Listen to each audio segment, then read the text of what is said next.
A billionaire is buying you a house because he hates where you're living now, and because his feelings for you have become far more serious than he ever intended.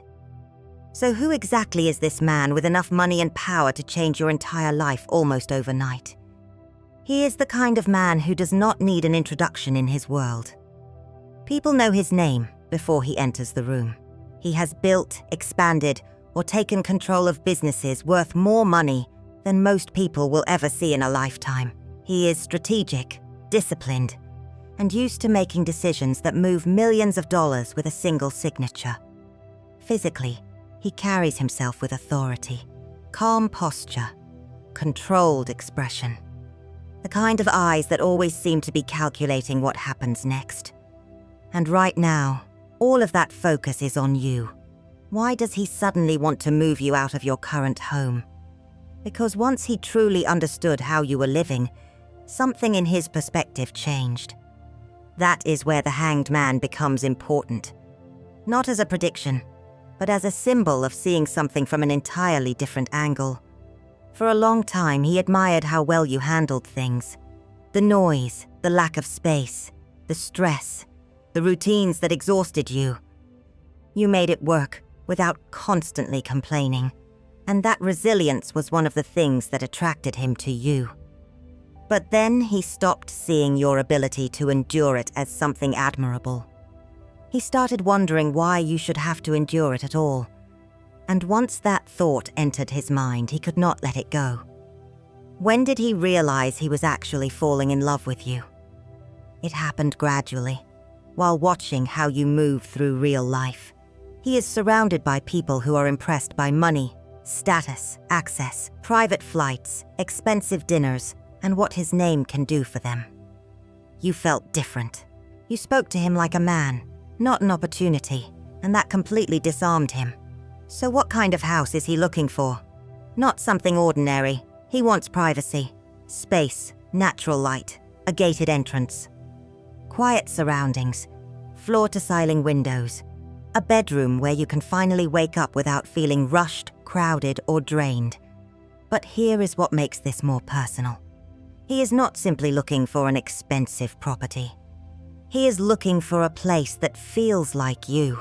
And there is one specific feature he has already told the real estate agent the house absolutely must have. Because somehow he noticed how important it is to you long before you ever told him.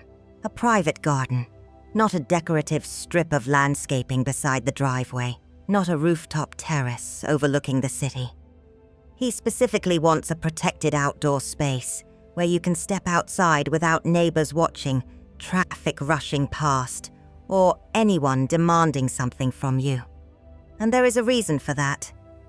He noticed what happens to you when you finally get somewhere quiet. Maybe it was the way you always chose the table near the window. The way you lingered outside after dinner when everyone else was ready to leave. The way your shoulders seemed to relax around trees, sunlight, fresh air, and enough space to hear yourself think. Small things. Things you probably assumed nobody was paying attention to. He was. There was even one moment when you casually mentioned how nice it would be to have somewhere you could sit outside in the morning with coffee and not immediately feel like the day was already chasing you. You did not present it as a dream. You barely made anything of it. But he remembered. So when the real estate agent showed him a beautiful property with almost everything he requested, he asked one question. Where is the private outdoor space? The agent pointed out the terrace. He said no, too exposed. Another property had an enormous backyard, but neighboring homes looked directly into it. Again, no. He wants something enclosed, green, quiet. Somewhere you can disappear for 20 minutes and actually feel alone. And this is where the Six of Pentacles becomes interesting. Not because it guarantees someone is about to hand you something expensive, but because it represents the psychology of giving and receiving. And that balance matters here. This man can give on a scale most people cannot. Money makes certain problems extremely easy for him to solve. But he is beginning to understand that giving you something this large cannot simply be about what he can afford. It has to be about what you actually need. That is the difference. He is not asking the agent, what will impress her? He is asking, where will she finally relax? And those are two completely different questions. The more properties he sees, the more specific he becomes. Quiet bedroom, natural light, real privacy, security without making the place feel like a fortress. And that garden. He will not compromise on it, which tells you something about how closely he has been watching you. But there is another question here. Why is he moving this quickly? Because something happened recently that changed this from an idea he could think about later into something he suddenly wants handled now. And whatever he saw made your current living situation much harder for him to ignore. It was a phone call. Nothing dramatic happened. That is exactly why it affected him so much. You were talking about something ordinary, when there was suddenly noise outside your door. Voices, footsteps, someone moving through the hallway. You stopped in the middle of your sentence and waited for it to pass. Then you continued talking like nothing had happened. A few minutes later, it happened again. And when he asked if that was normal, you gave him an answer that stayed with him. Basically, yes. You were used to it. That was the problem. Because he could hear how tired you were that night. Not emotionally falling apart. Not asking anyone to rescue you. Just tired. The kind of tired that becomes so familiar you stop mentioning it, and suddenly he understood something he had missed before. Your home was not really giving you a place to recover from the outside world. You were bringing the outside world home with you. The noise, the interruptions, the lack of privacy. The constant awareness of other people being close. And this is where the Hierophant becomes important. Not as a prediction. As a symbol of the standards and structures people learn to accept as normal. You had adapted to your environment so completely that certain things no longer registered as problems. He had not. He listened differently after that. When you mentioned being woken up, he noticed. When you said you avoided certain areas at certain hours because they became too busy, he noticed. When you joked about needing headphones just to concentrate, he remembered it. None of those things sounded catastrophic on their own, but together they changed the picture. And what disturbed him was not that you were incapable of handling it. Clearly, you could. What disturbed him was that someone he was beginning to care about deeply had become accustomed to living without the level of peace he considered basic. That bothered him more than he expected, because this is a man who solves problems for a living. When he sees something inefficient, unstable, or unnecessarily difficult, his instinct is to change it. Except this time, the problem involved you, so he had to be careful. He did not want concern to become control. He did not want you to feel like he had decided your life for you. But he also could not go back to pretending he had not noticed. And that garden suddenly made even more sense. He was not searching for luxury. He was searching for contrast. He wanted you to walk through your front door and immediately feel the difference. Quiet, privacy, space. A place where your nervous system does not have to stay alert. But here is what you do not know yet. He is no longer simply asking the agent to send him listings. He has already chosen one property he believes could be right for you. And after seeing it in person, he told the agent to take the next step. The next step was an offer. Not a casual one. He told the agent to find out exactly what it would take to keep the property from disappearing while he completed the rest of his checks. Because by this point, he had already done far more research than you would probably expect. He knew how quiet the street was at night.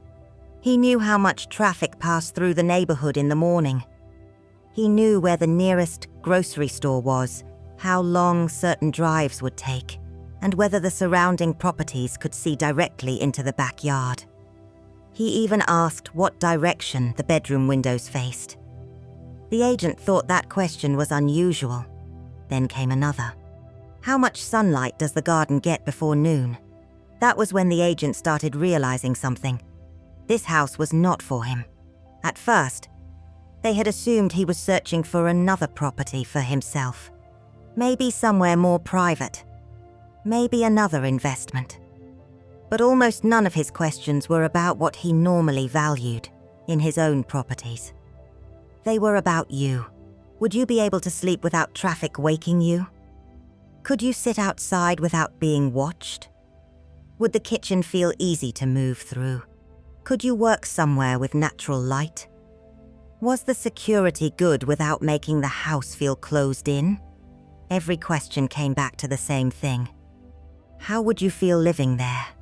And this is where strength reversed becomes important. Not as a prediction that something is wrong, as a symbol of what happens when someone has been strong for so long that nobody notices how much effort that strength is costing them. He noticed. You have probably become very good at adjusting, making things work, finding ways around inconvenience, telling yourself something is fine because technically you can handle it. But he is no longer impressed by how much discomfort you can absorb. He has started looking at everything you quietly compensate for. And he wants the house to remove some of that effort from your life. So he did something very characteristic of him. He created a list: security, privacy, noise, light, garden, storage, driving distance, even the position of the neighboring windows. Then he had people verify all of it. This is not impulsive spending. It is almost the opposite. Once he decided this mattered, he treated it with the same seriousness he would bring to a major business decision. Except there is one difference. He keeps going back to the property himself. And there is one room he spends more time in than anywhere else. Not the primary bedroom, not the office, the kitchen. Because when he stands there, he does not imagine entertaining executives or hosting impressive dinners. He imagines something much quieter. You standing there in the morning, coffee on the counter, barefoot, still half awake, and him being there too. That is the part of this house search he has not admitted out loud yet. He is no longer only imagining where you could live. He is beginning to imagine what it would feel like if your everyday life included him, and that is what unsettles him. Because he is used to thinking several steps ahead: business decisions, negotiations, investments, expansion plans.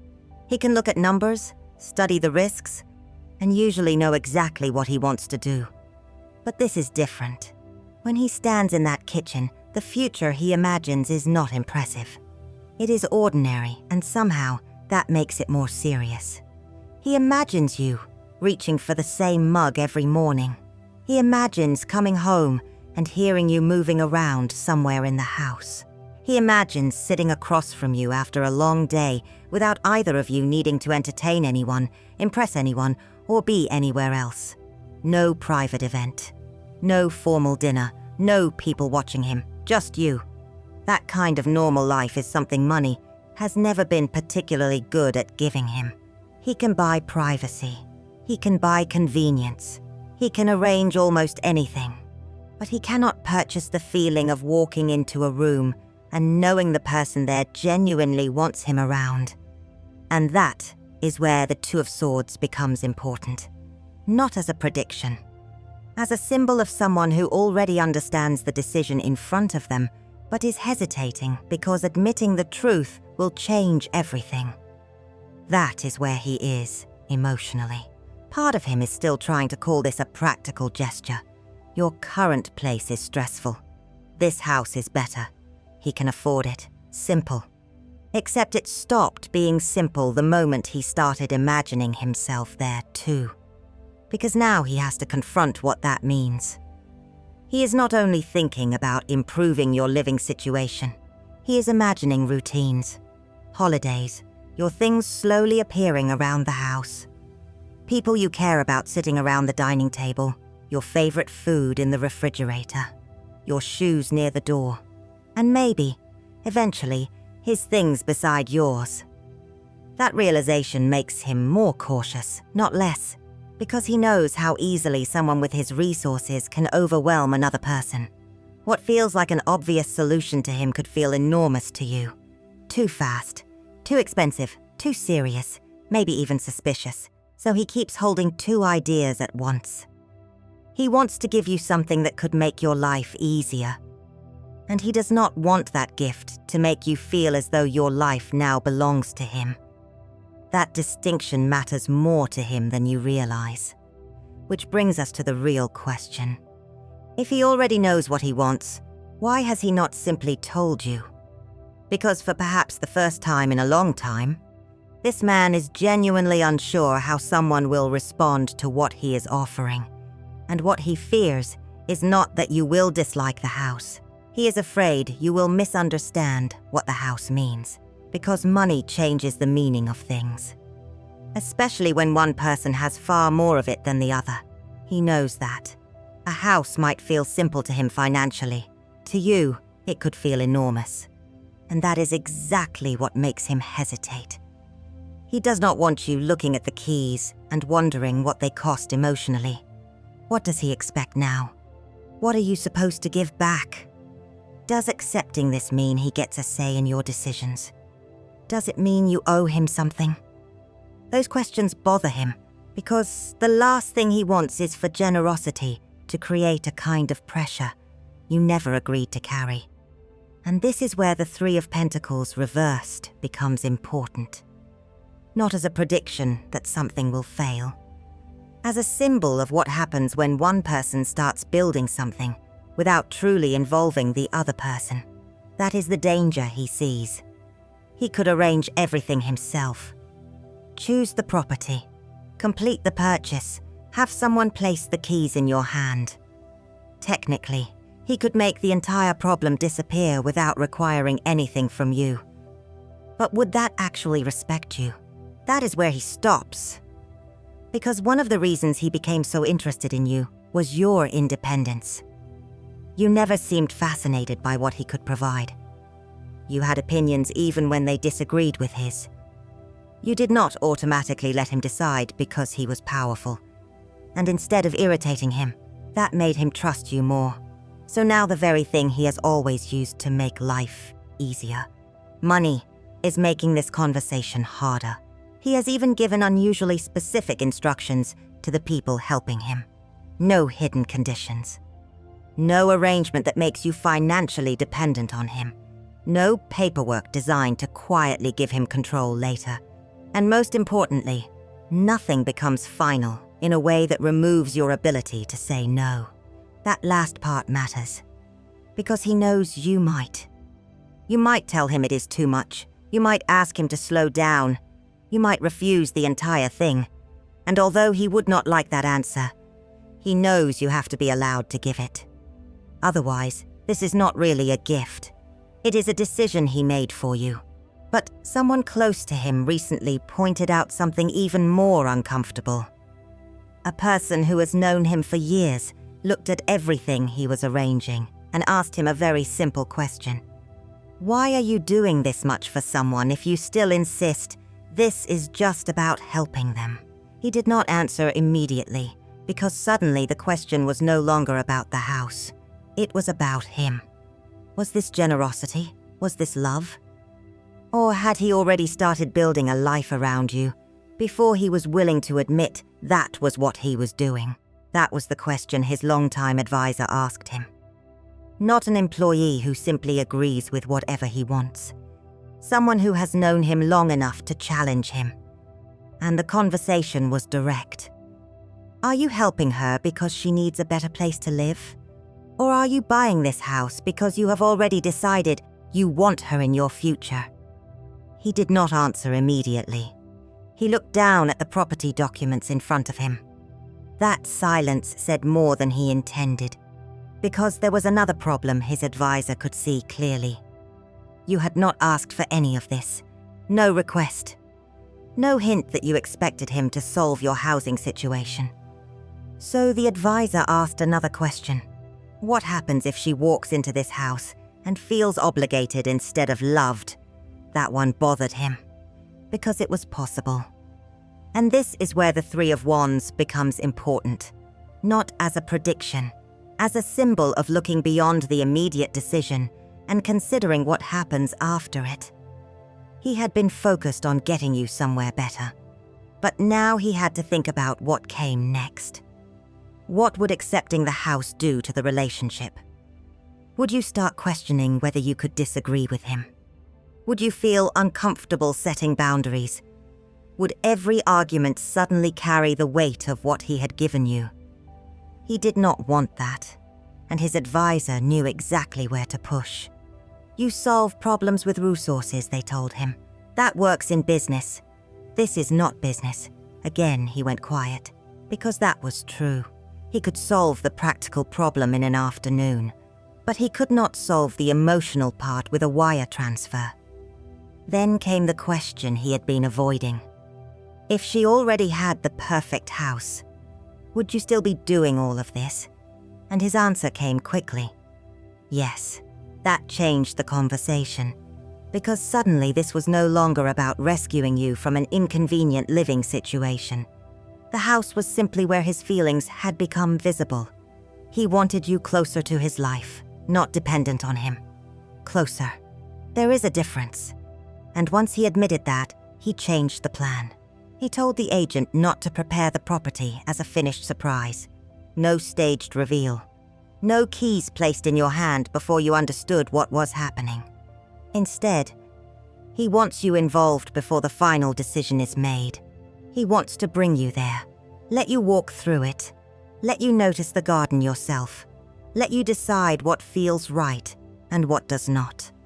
Because now he understands something.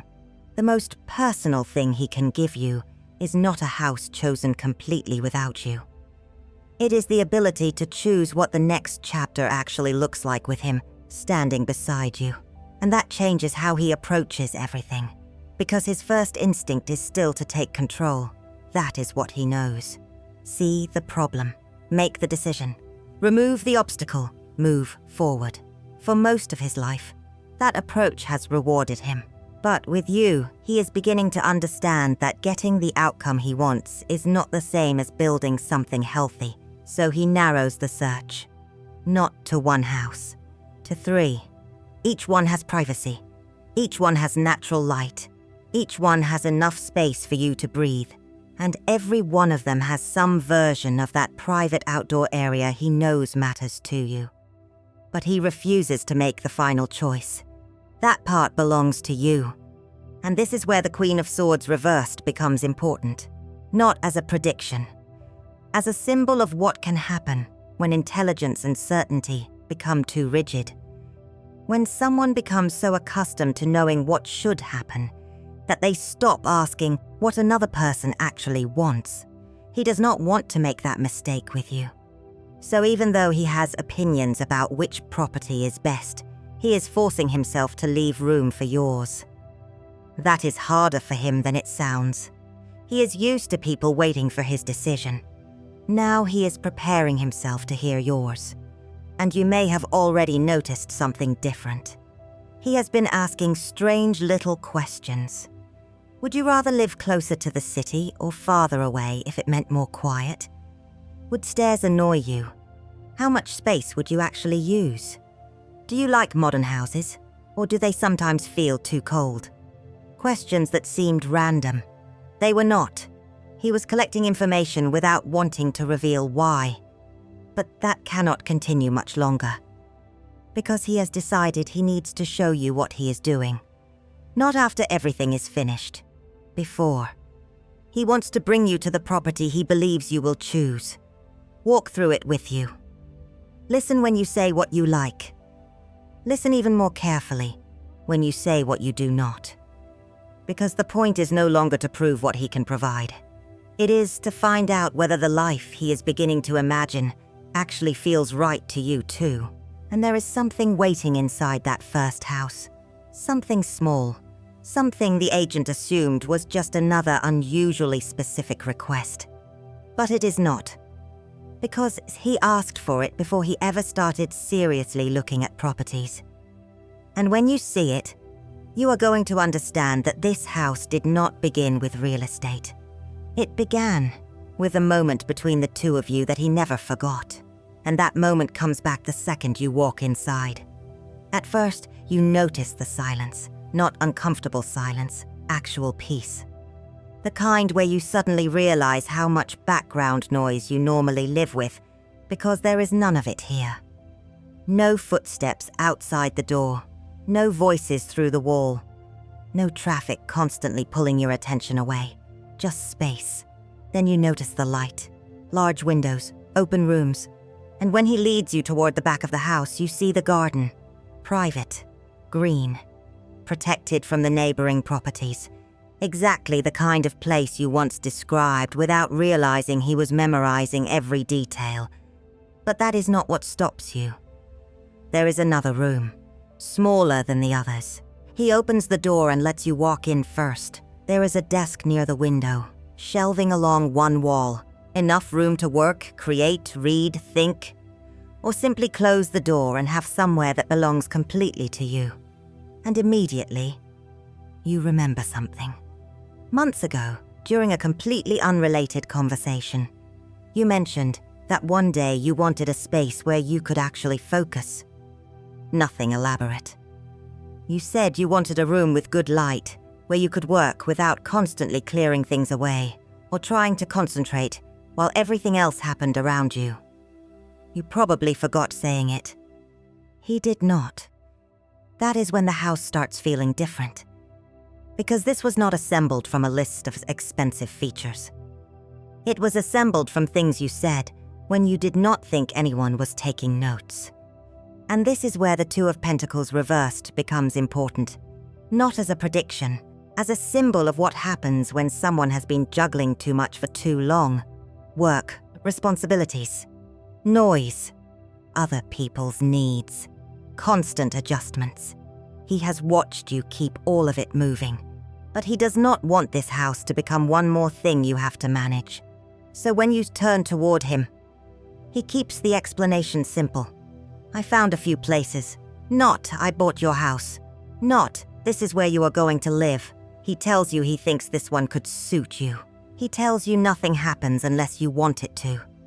And then he says something that reveals just how serious this has become. If you hate it, we leave. If you like another one better, we see that one. If you want none of them, that is your answer. No pressure, no performance, just a choice. But now another question becomes impossible to avoid. Because nobody puts this much thought into changing someone's life without wanting something. So what does he actually want from you in return? And is the answer anything like what you expect? The answer is simpler than you expect. He wants honesty, that is it. Not repayment, not obedience. Not an immediate promise that you are going to build the rest of your life around him, because he bought something expensive. He wants the chance to find out whether what he feels is becoming real for you too. And if it is not, he wants you to be able to tell him that. That matters. Because for someone with his level of wealth, it would be very easy to create a situation where saying no becomes uncomfortable. He does not want that. He wants you choosing him because you want him, not because he solved a problem. Not because you feel grateful, not because there is a house involved. And this is where the sun becomes important. Not as a prediction that everything suddenly becomes perfect, as a symbol of clarity. Nothing hidden, nothing complicated, nothing that has to be negotiated through obligation. He wants more of the ordinary moments that made him fall for you in the first place. Coffee in the morning. Conversations when neither of you is dressed for an event. Coming home after a difficult day and being able to say exactly what happened. Laughing about something nobody else would understand. Knowing you are somewhere safe when he cannot be there. That is what this house has come to represent for him. A possibility, not ownership, not control. A place where something real might have enough room to grow. And that brings everything back to the Hanged Man. His perspective changed. At first, he looked at you and admired how capable you were, how much you could handle. how easily you adjusted. He saw strength, now he sees something else. He sees how often people praise you for surviving things they could have helped make easier. And he no longer wants to romanticize your struggle just because you are good at carrying it. That does not mean he thinks you need rescuing. You never did. It means caring about you has changed what he is willing to stand by and watch you tolerate. So the garden matters, the quiet matters, that little room by the window matters. But your choice matters more. If you walk away from the house, he still wants you. If you choose another property, he listens. If you tell him this is too much, he slows down. Because what he is really asking for is not permission to take over your life. It is permission to have a meaningful place in it. And maybe that is the real reason this billionaire cannot stand where you are living anymore. It is not simply because he can afford to move you somewhere better. It is because he has stopped seeing your ability to survive as enough. The house is expensive. But that is not the most important thing he is offering. He is offering you the realization that someone finally looked at the way you were living and thought, you should not only have somewhere you can survive, you should have somewhere you can finally feel at home.